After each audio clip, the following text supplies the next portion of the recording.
What is going on YouTube? In this video, I'm going to be breaking down carb cycling, what it is, how it works, how it can quite literally transform your physique by helping you accelerate muscle growth and fat loss at the exact same time.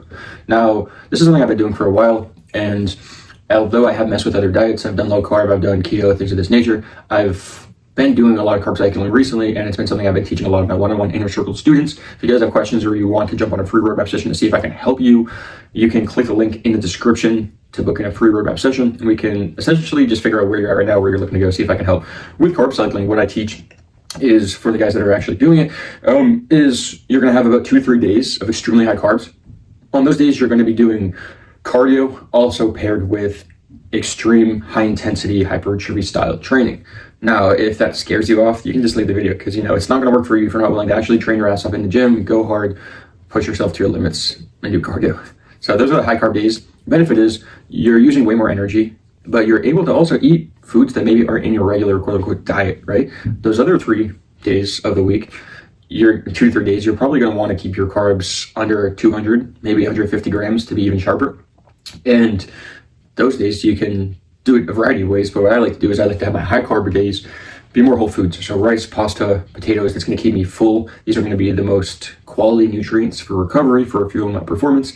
However, on my low carb days, I'm going to have typically some fast digesting carbs, so like white starches, whether that be something like a rice cake like I had this morning, carbs that come from this protein bar, whether it just be some bread or some rice, whatever, going with those fast digesting carbs and pairing them around my workout window. That's going to be the majority of my carbs for the day. That's probably about 75% of my carbs for the entire day. So essentially what you're doing is you're doing 2 to 3 days of high carbs, 2 to 3 days of low carbs, and then the remaining 1 or 2 days of medium carbs, where you're kind of right around the middle range. Now, a couple of key points that are extremely important. On those days that your carbs are extremely high, where I'm talking 300 plus grams of carbs, ideally closer to 4, or if you're advanced, maybe even 500 carbs, 600, whatever. Usually getting your carbs around like the 280 to 350 range is a good starting point if you're somebody that has like a mediocre physique, right? Like you're not overweight, you're not entirely fat, you don't have a ton of muscle, but you're also in decent shape relative to a lot of other people, right? And you made some progress. If you're somebody that has like a top 5% physique, like you have single digit body fat, you're extremely lean, and or you have tons of muscle mass and you're still relatively lean, then the high carbs might work for you. Now, when you do something like a high carb day, because you're going to fuel so much new muscle growth if you're training properly, training intensely, your body's going to utilize those carbs, and it's going to help you get a better pump. It's going to help you with your glycogen, which is what fills into your muscles with water, electrolytes, essentially makes them pop, makes them stronger, makes them have the reserved energy for your workouts, right? So you want to maximize the carbs going into the muscles. You don't want to push a ton of carbs into being stored as excess body fat, right? So that's why it's strategic with how you carb cycle. You want to put all of the carbs on, like I said, the high intensity days, right? So let's say out of the 5 or 6 days you worked out, or maybe it's only 4 days for you, there's at least 2 or 3 days where you're training your most intense compared to the rest of the week. The rest of the week, even if it's not intentional, your energy demands stack up, your central nervous system takes on more energy load, and you need to recover. So even if you're not intentional about it and you actually think you're working harder, even if maybe you're more sore, more tired, more fatigued at the end of the week, you oftentimes think you were training harder towards the end of the week. No, it's usually those first couple workouts when you're fresh, right? So those days where you're more fatigued, right, you want to prime pre and post day fueling. So let's say it's a hard, heavy leg day where you're going to burn a ton of calories, you're going to tap into a lot of energy reserves. You want to make sure that the day before that you have a lot of carbohydrates, as well as the day of you have a lot of carbohydrates. Or you can do it whereby you have it the same day and then the next day. 3 back-to-back high carb days for one workout, it seems like kind of a little bit too much for me. So what I like to do is literally just fuel like the final day, as well as the next day that you actually train. So there's 2 days, right? So the night before you have a big high carb meal, or that entire day you spread it out, you have more carbs. That is going to fill your muscles up with glycogen, right? This way, when you go into those training sessions, you have the energy there, and then you recover from that workout. Now, let's say the next workout is something that's not as intense, right? Let's say it's like a shoulder day, or let's say it's an upper body day, but you're not going extremely heavy. You just push yourself really hard yesterday. Those are the days you want to have the lower carbs. Now, if you're somebody that's going to the gym 3 times a week, 4 times a week, even twice a week, then you want to put those high carb days only on the days that you're training extremely hard and you're in the gym. Those days that you're resting, or days that it's like an active recovery day, you're not really working out, those are the days you want to have the lower carbs, right? You want to utilize the carbs for what they're used for, which is essentially rapid digestion into your bloodstream for quick energy. So when you can get into a nice approach where like 2 or 3 days, right, carbs are 300 to 500, let's call it, just to be fair, right? Because we're all different areas. And then the low carb days are anywhere from say like 120 to maybe like 260, right? That's how you can kind of cycle through. So you have, let's say it's Monday, on, Tuesday on, Wednesday off, Thursday, Friday on, weekends off, right? Meaning like you're working out Monday, you're working out Tuesday, you're resting Wednesday, you're working out Thursday and Friday, you're resting the weekend, right? Not the best split. I like to do a every other sort of approach, or different ways to do it, but that's just my opinion. Whatever works for you, but you want to look at it as like, okay, let's say, you're 4 days out of the week, right? One day is upper day, one day is lower day, next day is upper, next day is lower, meaning like you might have like a push focused leg day, right? So like quad focused on one day, the other leg day is going to be more, hamstrings and or glutes, right? Or you could do a quad and glute day and then like hamstring day, whatever, right? However you pair it up. On both of those days, you want to have high carbs. And then on the workouts where, let's say, you're just doing a couple machines, you're just getting some working sets in, but it's not as intense. Those are the days that the carbs are lower. So let's say you have 3 high carb days, 2 low carb days, and then 1 medium day, right? Let's say you have three high carb days, 3 low carb days, and 1 medium day. You put those 3 high carb days on those 2 leg days, and then based on all the other workouts, what is the most energy demanding and what is the muscle you want to improve most, right? Maybe a certain muscle isn't responding, like your chest, your shoulders, maybe it's your back.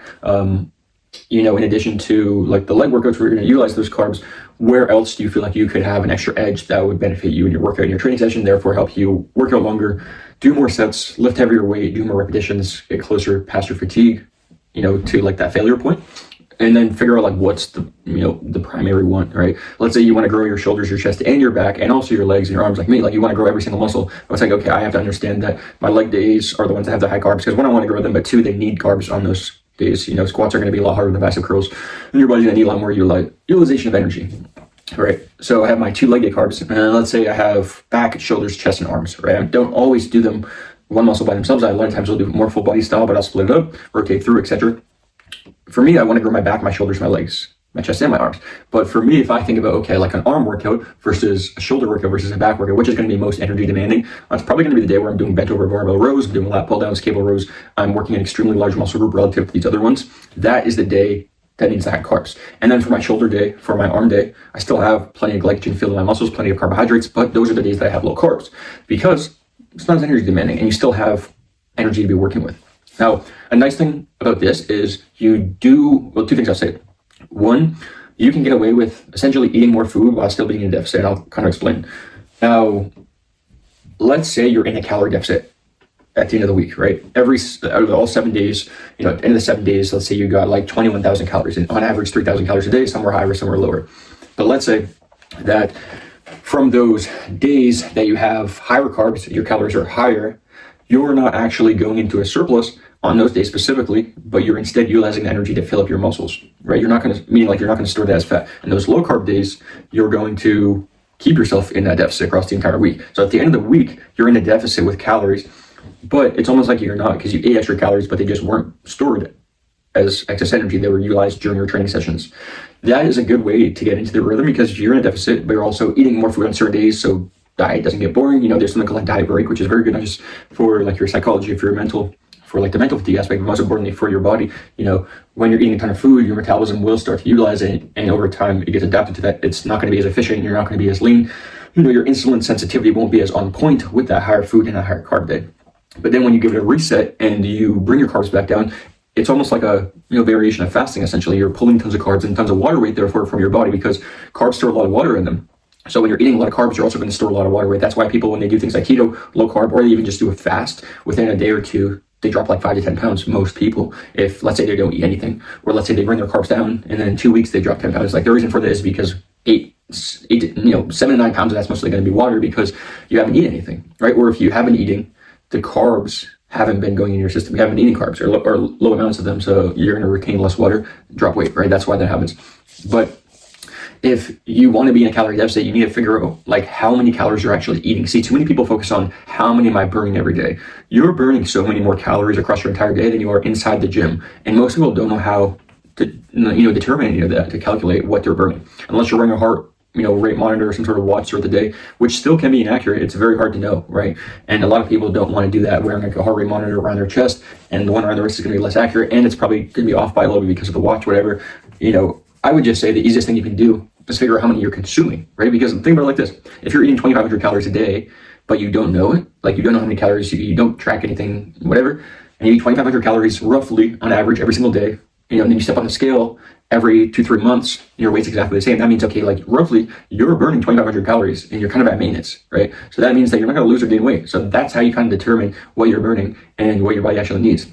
Then you can say, okay, like I'm going to keep my calories under 2,000. Then you get into tracking just for a little bit of time to kind of figure out like where you're pulling food from. Another way to do it too is you can just, if your meals are the same, pull a certain amount of either quantity or like one food item altogether from your menu. It's a lot easier to just track the food because now you can see. But let's say you're in, at 2,000 calories now. Now at the end of the week, you're going to be 500 calories in a deficit for 7 days, which is roughly 3,500 calories across the entire week. There's roughly about 3,500 calories stored in 1 pound of fat, which is energy. So you will, lose 1 pound of fat if you put yourself in a deficit of 500 calories every single day. So simply just by being aware of what you're actually consuming will give you a lot of information.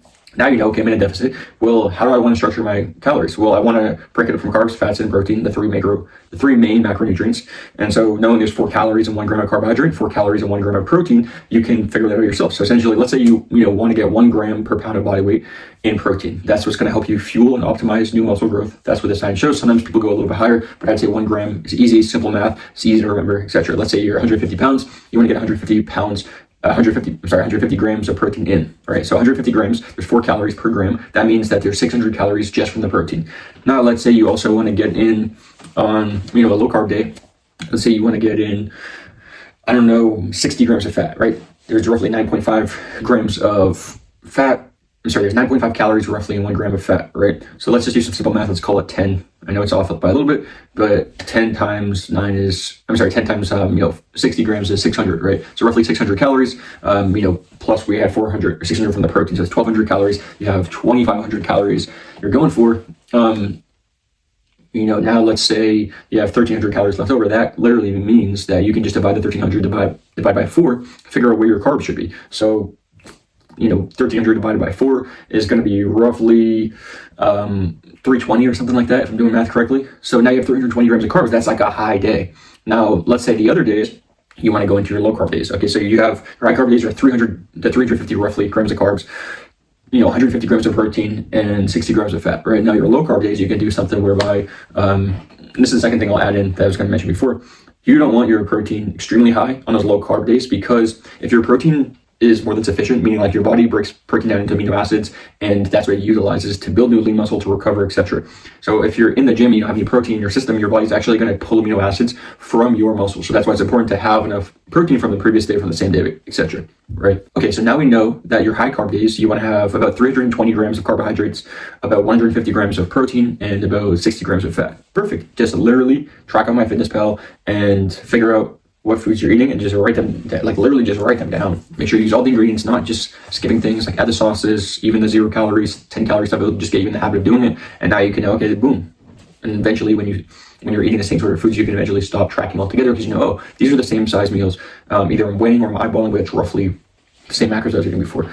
It helps to have always eyeballs and always be tracking your calories, because now you can see, like, why did the weight go down? Why did my physique stall with progress? Why are my abs not popping as much? Why am I more bloated? Now you can adjust these things in lifetime. Be like, oh, let me bring my food down, see what happens. Let me bring it up, see what happens. Let me adjust this macro here, add cardio, whatever, right? So now if your protein is too high, what will happen is your body doesn't need more amino acids. It doesn't need more protein. A lot of people say more protein better.